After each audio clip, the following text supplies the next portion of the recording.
오늘의 말씀을 가지고 행복한 사람, 그 행복한 사람 바울에 대해서 우리가 바울의 신앙, 바울의 삶과 그 신앙에 대해서 4주간에 걸쳐서 말씀의 은혜를 나누고 있는데, 오늘 마지막 시간으로 이제 행복한 사람 바울에 대해서 함께 생각해 봄으로써 바울의 신앙, 바울의 주님께로 향한 그 신앙의 가치, 그 믿음 속에서 바울은 어떻게 행복할 수 있었는지, 그리고 바울의 행복의 조건이 무엇인지, 그 이유가 무엇이었는지에 대해서 우리가 살펴보면서, 그래도 바울하고 똑같은 신앙을 갖고 있으니까 바울하고 똑같은 하나님을 믿으며 또 바울하고 똑같은 예수를 주라고 시인하고 있는 바울과 동일한 사람들이니 우리도 바울처럼 행복한 삶을 사는 그런 사람이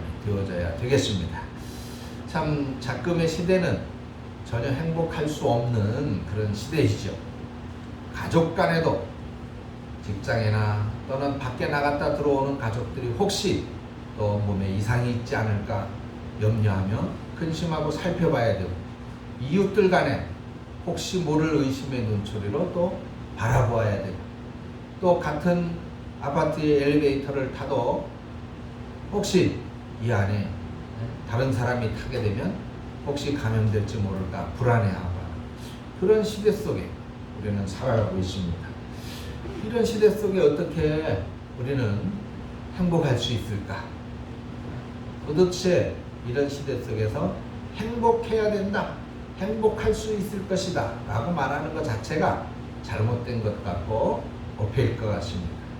행복이라고 하는 것은 찾아볼 수 없는 정말 암울한 시대라고 말할 수 있고, 특히 교회가 생명과도 같은 그 예배를 몰래 드려야 되고, 숨어서 드려야 되고, 온라인으로 드려야 되고, 교인들이, 성도들이, 그 형제들이 함께 모이지 못하는 이런 안타까움 속에서 과연 우리가 행복할 수 있을까? 아니, 지금 우리는 행복한가? 라고 하는 질문을 던졌을 때 우리는 거기에 자신있게 행복하다라고 답할 수 없을 텐데, 오늘 우리가 이 말씀 속에 사도 바울의 모습을 살펴보면 그래도 행복하다, 그래도 나는 행복하다라고 말하고 있단 말이죠.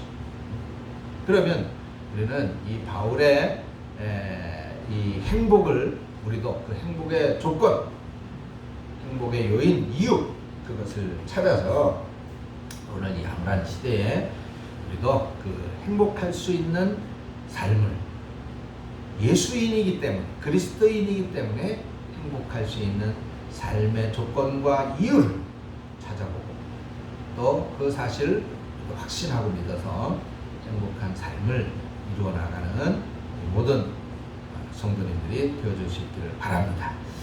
이 행복이라고 하는 것은, 즐거움이라고 하는 것은 사실 모든 인류의 관심, 공통적인 관심사입니다.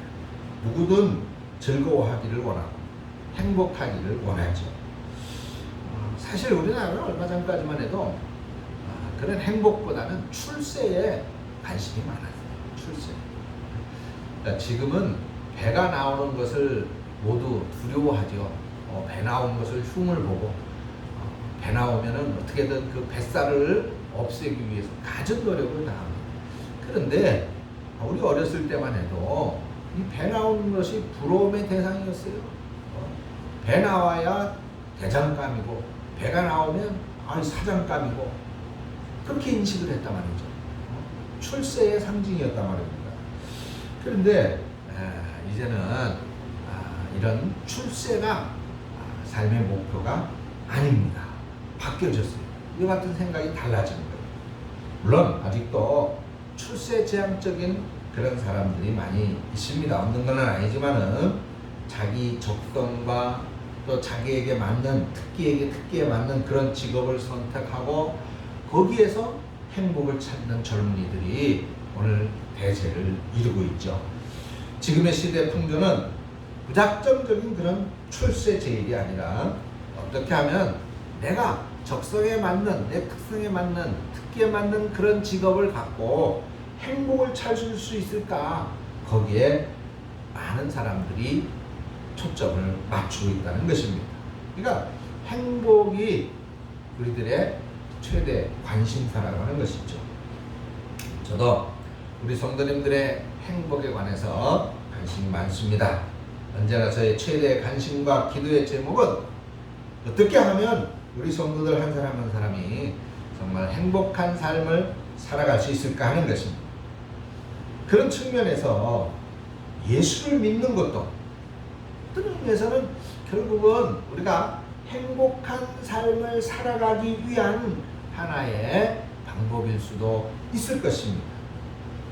사실 어떻게 하면 행복한 인생을 살아갈 수 있을까라고 하는 것에 대해서 기록한 책이 바로 성경 아닙니까? 하나님은 인간이 행복하고 즐거워하기를 원하신다는 거예요. 그걸 성경이 가르쳐주고 있습니다. 하나님께서 에덴 동산에 모든 것을 완벽하게 갖추시고 거기에 아담과 하와를 두셨죠. 창조하셨습니다. 맨 나중에 그 모든 것들을 완벽하게 하나님께서 창조하신 그 모든 것들을 누리라는 것이죠. 그 안에서 행복하고 즐거워하라고 하나님은 에덴 동산을 창조하시고 거기에 사람을 맨 마중 창조하셨던 것입니다. 그러니까 인간을 창조하시는 하나님의 목적은 바로 이 행복한 삶에 있는 거예요.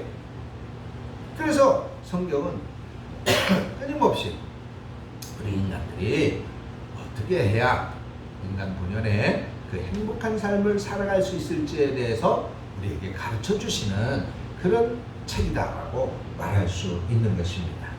그래서 성경 속에 많은 행복한 신앙의 위대한 선진들이 있지만 오늘 우리가 사도 바울의 신앙을 본받는 차원에서 4주간에 걸쳐서 지난 3주간에 걸쳐서 바울의 신앙을 살펴봤는데 이제 오늘 우리들이 본받을 사도 바울의 신앙 그 결론으로서 바울의 인생에 대해서 한번 살펴보려고 하는 것입니다.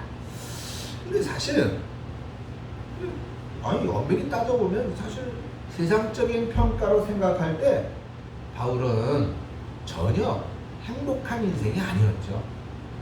그야말로 파란만장한 삶을 살았습니다. 오늘 말씀에서도 바울이 밝히고 있지만은 바울의 인생은 그야말로 고난의 연속이었어요. 최후에는 목이 잘라져서 죽임을 당했고 그야말로 세상적으로 바라보면 정말 불행한 삶을 살았던 사람이 바울이에요. 근데 문제는 본인 자신이 행복한 인생을 살았다 이렇게 말하고 있는 거예요. 누가 봐도 불행한 사람인데 바울은 아니야 나야말로 행복해 라고 외치고 있다는 것입니다. 디모데후서 4장 7절 8절을 보니까 나는 선한 싸움을 싸우고 나의 달려갈 길을 마치고 믿음을 지켰으니 이제후로는 나를 위하여 의의 면류관이 예비되었으므로 주 곧 의로우신 재판장이 그날에 내게 주실 것입니다. 내게만이 아니라 주의 나타나심을 사모하는 모든 이에게 주실 것이다. 할렐루야. 후회 없는 인생. 나는 조금도 끄릴김이 없는 행복한 인생을 살았다라고 바울은 지금 고백하고 있는 것입니다. 아니, 바울 주변에 있는 사람 누구도 바울 아이고 저 불쌍한 사람 그 좋은 세상의 것들 그 막강한 세상의 권력들을 다 팽개치고 저게 뭐야? 왜 저렇게 살아?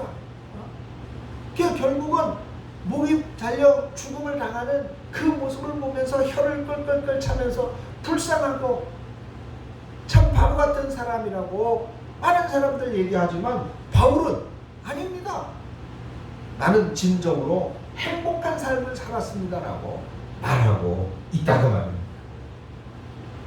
오늘 우리 주변에도 보면 우리가 볼 때 저 사람은 모든 걸 다 가졌어. 야, 저 사람은 모든 게 완벽해. 정말 행복한 사람이야. 그렇게 말하는 그런 사람이 있는데 사실 우리가 몰라서 그렇지 그런 사람들과 깊은 대화를 나누다 보면 정말 힘들다고 말하는 그런 사람들이 많습니다.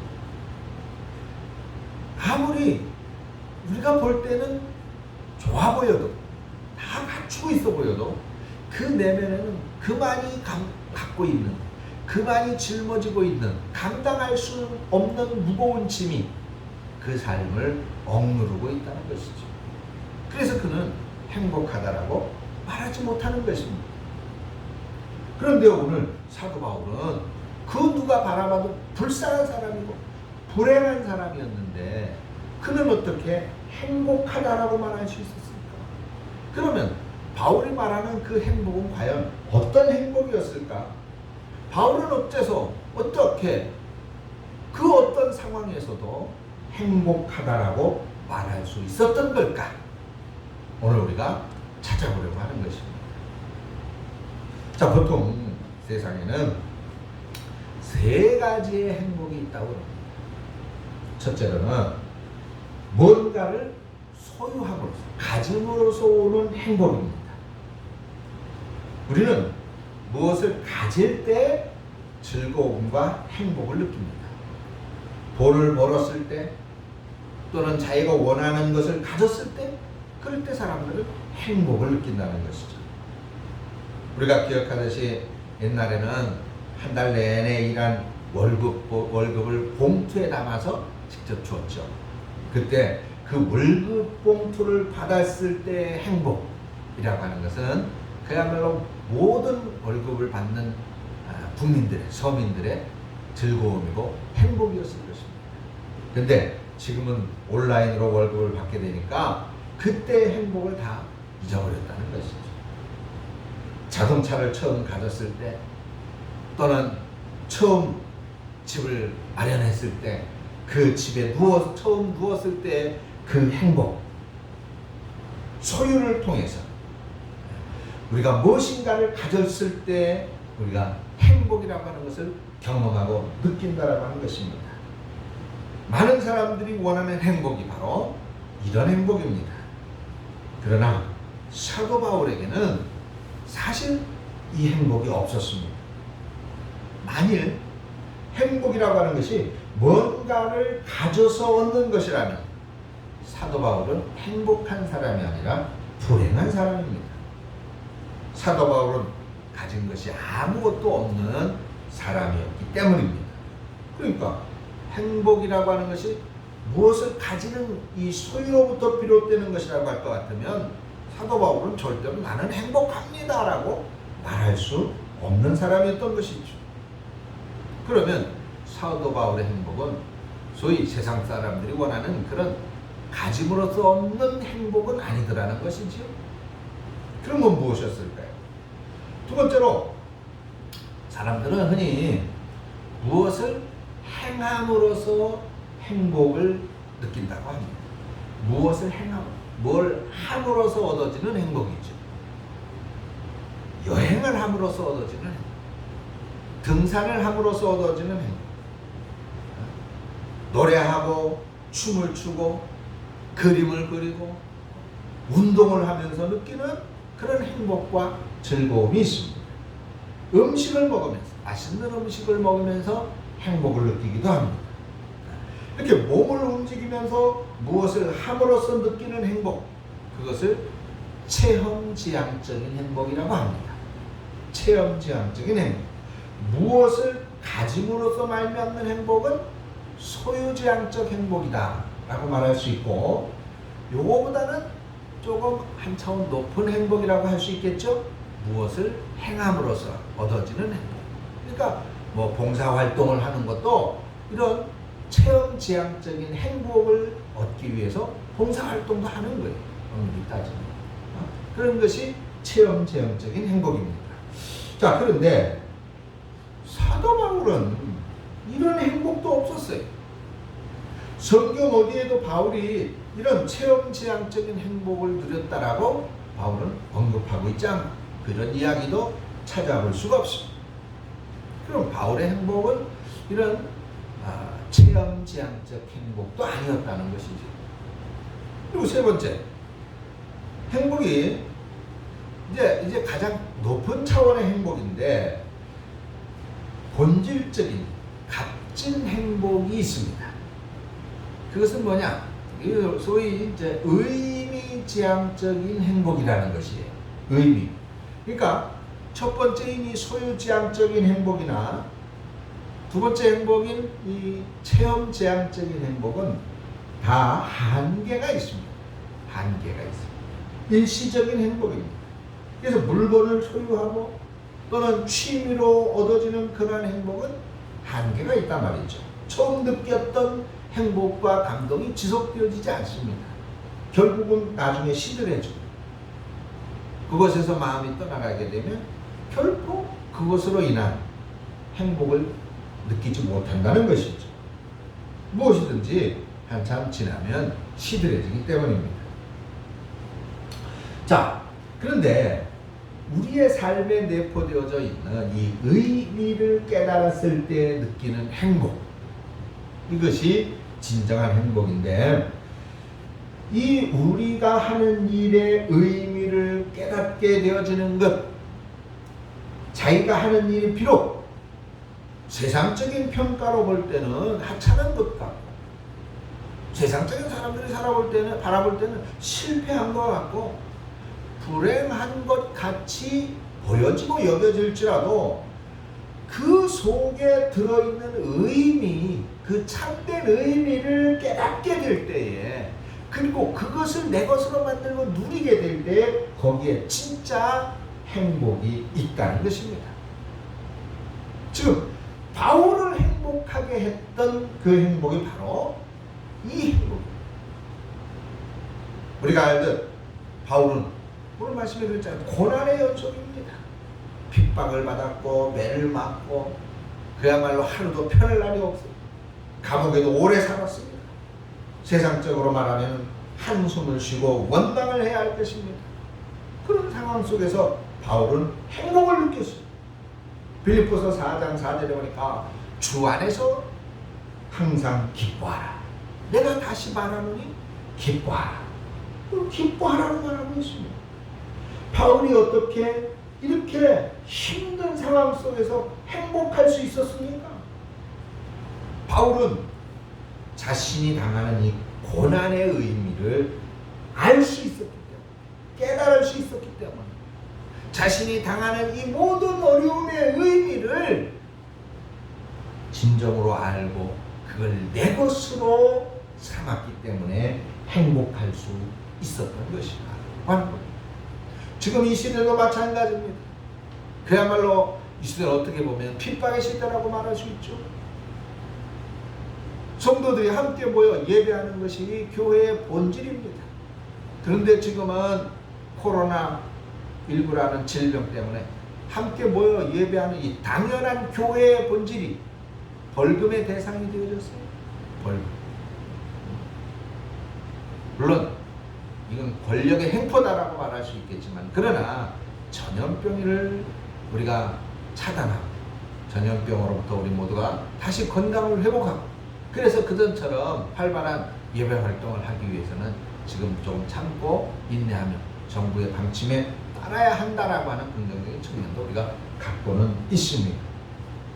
그러나 이러한 우리가 온전한 교회의 본질인 온전한 예배를 드리지 못한다라고 하는 측면에서는 참 어려움이 있는 것이 사실이죠. 결코 바람직한 것이 아닙니다. 우리가 원하는 것도 아니죠. 그러면 이 답답하고 안타깝고 암울한 현실 속에서, 그리고 이 전염병이라고 하는 위험한 사태 속에서 우리는 어떻게 행복할 수 있을까? 아무리 좋고 즐거운 것이라도 의미가 없으면 겉핥기의 기쁨이고 행복인데, 우리가 이렇게 힘들고 어려운 전염병, 전염의 고난의 상황 속에서도 그 의미를 깨달으면 거기에 행복이 있다라고 하는 것입니다. 아무리 돈이 많아도 그것의 의미를 깨닫지 못하면 겉도는 행복이고, 아무리 가난하다고 해도 그 속에 있는 하나님의 뜻을 깨달으면 거기 진정한 행복이 있다는 것이다. 그 말씀 믿으십니까? 사람은 무엇을 가져서가 아니고 어떤 일을 해서가 아닙니다. 어떤 일이든지 거기서 의미를 찾을 때 행복해질 수 있는 것입니다. 우리는 실패할 때가 있습니다. 시련을 당할 때가 있어요. 그럴 때 우리가 의미를 찾지 못하면 그것이 우리의 시련이고 고통이겠지만, 그러나 그것이 주는 하나님의 뜻과 의미를 찾을 때에 세상적으로 바라볼 때는 고통이고 시련이지만, 그러나 행복이 될 수 있다는 사실을 믿으시기 바랍니다. 병들어 아플 때, 건강을 뺏겨서 시리에 빠졌을 때 세상적으로 고통이지만, 그러나 그것이 주는 의미를 찾을 때에 오히려 기쁨이 있고 행복이 있는 것입니다. 사랑하는 성도 여러분, 행복은 의미와 고통으로 인해서 우리의 삶에서 빼앗아갈 수 있는 그런 것이 아닙니다. 우리는 결국 내가 지금 어떤 것에 의미와 가치를 두고 살아가느냐라고 하는 것에 의해서 내 행복한 삶이 갈려질 수 있다고 하는 사실을 알아야 됩니다. 우리는 늘 강조하고 있죠.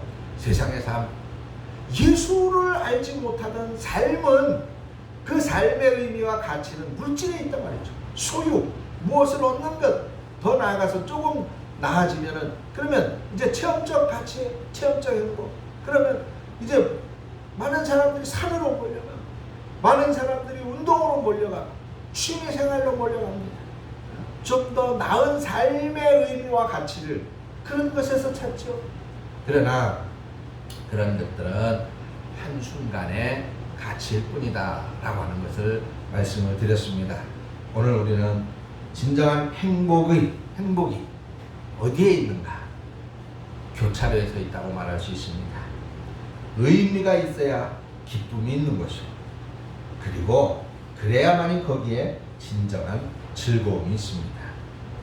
오늘 우리는 우리 삶의 진정한 행복을 위해서 어디에 초점을 맞추고 내 삶의 가치를 두어야 할 것입니까?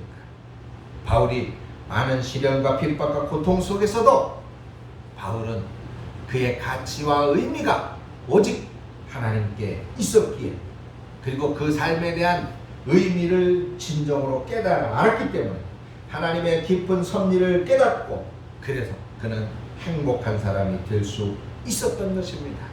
무명한 자 같으나 유명한 자, 죽은 자 같으나 보라 우리가 살아있고, 징계를 받는 자 같으나 죽임을 당하지 않는다. 할렐루야. 그렇습니다. 바울은 그야말로 유명한 사람이 될 수 있었습니다. 그야말로 권력을 가진 사람이 될 수가 있었습니다. 그렇지만 그리스도를 위해서 다 버렸습니다. 그래서 무명한 사람이 되어졌어요. 그래 무명한 사람이 되어졌지만은, 그러나 그것이 오직 예수를 위한 것이라고 하는 것을 깨달았을 때 바울은 기쁘고 행복했던 것입니다. 아무것도 가진 것이 없었어요. 다 포기했습니다. 예수님 때문에 모든 것을 다 버린 사람입니다. 그렇지만 그는 당당하게 나는 모든 것을 가진 사람이라고 말하고 있다고 말이죠. 물질을 소유하는 것이 아니라 의미 있는 삶을 살았기 때문에 바울은 그렇게 고백할 수 있었던 것이고 외칠 수 있었던 것입니다. 그것이 바로 바울을 기쁘고 행복하게 했습니다. 무엇을 소유해서 얻는 행복은 진정한 행복이 아닙니다. 한계가 있는 행복이라고 말씀드렸습니다. 그것은 있다가 없어지는 행복입니다. 체험적인 행복도 그렇습니다. 잠시 기쁨을 줄 수 있을지 모르지만, 그러나 영원한 기쁨과 행복을 줄 수 있는 것이 아닙니다. 우리를 진정으로 행복하게 해줄 수 있는 것은 우리들의 인생의 의미가 어디에 있는지, 그것을 진실로 깨닫고, 그리고 거기에서 얻어지는 행복을 알게 될 때에 그 행복이 진정한 행복인 것입니다. 사랑하는 성도 여러분, 여러분들의 삶에 바울과 같은 행복이 있기를 축원합니다. 그러기 위해서는 우리의 시선을 세상이 아닌, 물질이 아닌, 체험이 아닌 바로 주 예수 그리스도께 맞추어야 됩니다. 그분을 바라보아야 됩니다. 그분 안에서 의미를 찾아야 됩니다. 오늘 이 코로나19의 전염병의 사태가, 오늘 대면 예배를 드릴 수 없는 이 교회의 불행한 사태가 왜 일어났는가? 이 속에서 하나님은 무엇을 원하시고 이 속에서 하나님이 우리에게 원하시는 것은 무엇이고 우리는 그것을 어떻게 해야 될지를 깨달아 아는 것, 그것이 우리가 이 우울한 현실 속에서도 진정으로 행복을 누리고 유지할 수 있는 방법이고 비결이라고 하는 것입니다. 바울은 철두철미하게 그렇게 살았어요. 바울의 시선은 항상 그리스도만을 바라봤습니다. 바울의 이상은 항상 하나님의 나라에 있었습니다. 그래서 바울은 그 삶의 진정한 의미를 알 수 있었고, 그래서 바울은 어떠한 환경 속에서도 즐거워하고 행복할 수 있었던 것입니다. 소유에서 얻어지는 행복을 바라는 유치한 마음을 우리는 버려야 됩니다. 체험을 통해서 행복을 얻으려는 어리석은 마음도 버려야 됩니다. 바울도 처음에는 그런 행복을 원했습니다. 그러나 바울은 행복한 삶을 살기 위해서 과거에 그런 무의미한 모든 것들을 다 쓰레기같이, 배설물같이 버렸다고 했습니다. 그러므로 바울이 누렸던 행복은 주어진 것이 아니라 스스로 만든 행복이었다라고 말할 수 있습니다. 행복한 삶을, 그런 인생을 얻기 위해서 무의미한 삶을 똥오줌처럼 버린 것입니다. 행복은 누가 주는 것이 아니라 스스로 만들어 가지는 것입니다. 아무렇게나 살면서 행복하기를 바라서는 안 됩니다. 정말로 행복한 인생을 살기 원한다면 행복해질 수 있는 의미를 찾아서 그런 삶을 살아야 된다는 것이죠. 지금의 무의미한 삶을 버리고 소유지향적이고 체험지향적인 삶을 버리고 의미 있는 삶, 하나님 안에서 오늘 우리에게로 향한 그 하나님의 손길을 발견하고 우리를 향한 하나님의 마음을 깨달아 알게 될 때에 기쁨이 있고 진정한 행복이 넘치게 될 것입니다. 이렇게 우리가 의미 있는 삶을 선택해 살 때 진정으로 행복한 인생, 바울과 같은 행복한 사람이 될 수 있는 것입니다. 이런 행복이 저는 여러분들, 오늘 이 방송을 보시는 모든 성도에게 항상 함께 하시기를 주님의 이름으로 축복합니다. 기도하겠습니다. 감사하신 주님, 오늘 우리로 진정한 삶의 의미와 목적을 하나님 안에서 발견하게 하시고 그것을 깨달아 알았을 때 우리의 삶이 진정으로 행복함을 깨닫습니다. 바울이 행복한 사람이었다면 주여 오늘 우리도 행복한 사람이 되기를 원합니다. 우리도 바울처럼 서예의 행복, 체험의 행복이 아닌 하나님 안에서의 행복을 분명히 찾고 깨달아 알고 오늘 이 시대에 나를 향한 하나님의 마음, 또 세상을 향한 하나님의 뜻을 분별해 알며 그 안에서 행복을 찾아 그 행복한 삶으로 그리스도의 사랑을 나눌 수 있는, 그리고 그리스도의 복음을 전할 수 있는 세상의 빛과 소금의 역을 감당하는 그런 일꾼들이 되어줄 수 있도록 인도하여 주시옵소서. 예수님의 이름으로 기도합니다. 아멘.